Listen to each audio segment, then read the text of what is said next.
It looks like the Dodgers was like, let's see what he says to that. Yeah, he's thinking about that. All right, then we can do short-term deals too. You know what? We got a little bit of extra change we got from the Japanese marketing team we have over here. We can throw you a couple extra 10 million a year, no big deal. But you know what the real secret to the success of the Dodgers is? You know what the real, true, legit secret of the Dodgers and their ability to acquire all of these really crazy dope players? The real secret is 2 words, 3 deferments. Yes, sir. If it ain't for these deferments, hallelujah, these Dodgers ain't gonna be what you think. They are not gonna look the same. They not. The deferments made the Dodgers who they are today. Let's keep it real. Let's not sit there and try to act like that. Shohei, first of all, got signed for $700 million for umpteen years. But did he want all that money up front? No, he said, I let $7 million for that.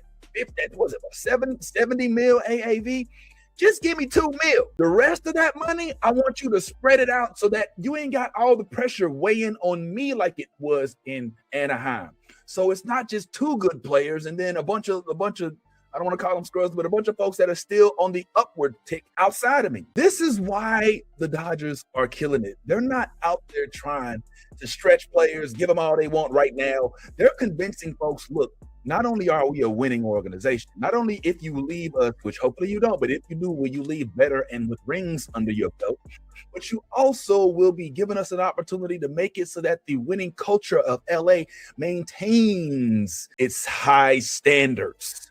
And how will you help us with that? We're going to go ahead and start paying you your retirement money about 5 years from now. But right now, just take a little 50-something mil. But then guess what? Later on, even when you ain't even playing with us no more, you're still gonna get checks from the Dodgers, which is crazy.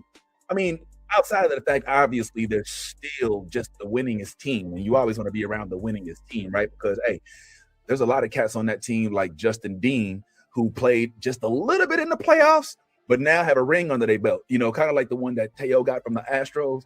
So we'll talk about that. But let me digress real quick. Let's talk about what it is that Kyle Tucker is now going to be bringing to this team. So what was the big thing that you get to take away from Kyle Tucker and his contributions to this year's team? Well, one thing that I want to say is the most prevalent, frankly, is the fact that he is not a terrible defender.